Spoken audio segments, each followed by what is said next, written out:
Hello, freak bitches. So, your podcast Yeah. was the big podcast that kind of sunk Milo. It was kind of a combination it of was mine combination and of yours. yours and mine. And I remember it was yours. It was me watching him on your show that led us to ask about that. Because I saw him on your show, and he was like God at the time. Because I remember at the time he was on our show, I told Paul, one of my co-hosts, like, Paul, this guy ain't no lightweight, and he's got a huge army of sycophants right now. If you get in a debate with him, if you lose, you're a total bitch. If you tie, you lose. If you win by a little, you lose. The only way you can actually beat him with his army of sycophants at this time is if you just demolish him. So don't even try. You were concerned about this? Like, this is like something you planned out in advance? No, I mean, it wasn't really a plan. I just wanted to bring it up because I saw him on your show saying it. I'm like, that's very strange.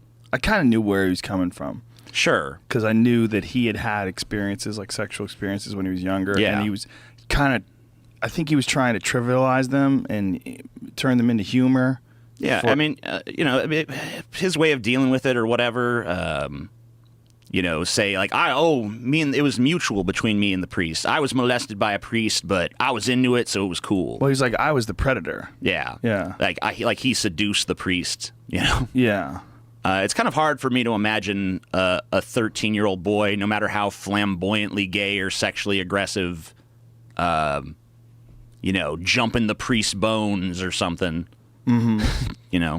Well, I think it sort of gives you a better understanding of how this guy came to be who he is today and why he so relishes this role of being the contrarian and being this this sort of very difficult to pigeonhole gay man who's very conservative but yet believes in man-boy love. Look, this is if you go back and you read old articles that he wrote for publications that he worked for in the past,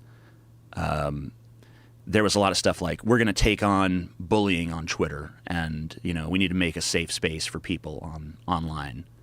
This is Milo, and now he's like the biggest troll. Right.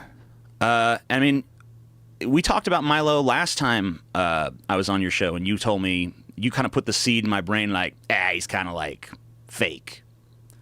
And the more I've looked into it, the more I have to question whether or not that shit with the priest even happened to begin with. Yeah. Because I don't know. I don't really trust the shit that comes out of his mouth in terms of like face value. Right. And I think a lot of times when Milo tries to make a point, he doesn't necessarily make it by directly saying it. He tries to make it through like performance art. Like when he went on Bill Maher, and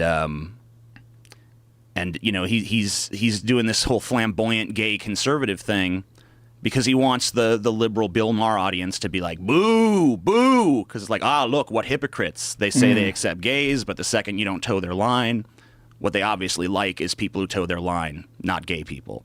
Right. I think that was the point he was trying to make.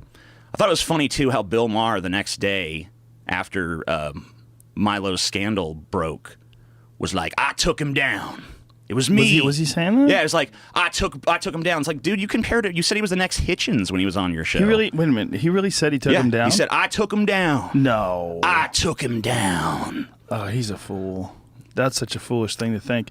What I think is what Milo does, a lot of it is performance art. Yeah. It's a lot of trolling, and it's a lot of very calculated stuff designed to sort of rile people up and get people active and get people to talk about him. I mean, that's the reason why he does this tour on colleges. I mean, why not do it in the lion's den if you want to get the roars? I mean, he's doing it like where he feels like this problem is the greatest. Oh, he wants to stir that pot, too, because he knows if he just does it in some club downtown, there's not going to be any protest. No one's going to give a shit. They'll still protest, I'm Maybe. sure, but not like bringing it to their campus. It won't be like what happened at Berkeley. Yes. Yeah, what happened at Berkeley was just fucking insane. What's really insane is that, was it the mayor of San Francisco that was applauding the protests? Like, hey, fuckface, there was $100,000 worth of property damage. People were throwing chairs through Starbucks windows and lighting cop cars on fire.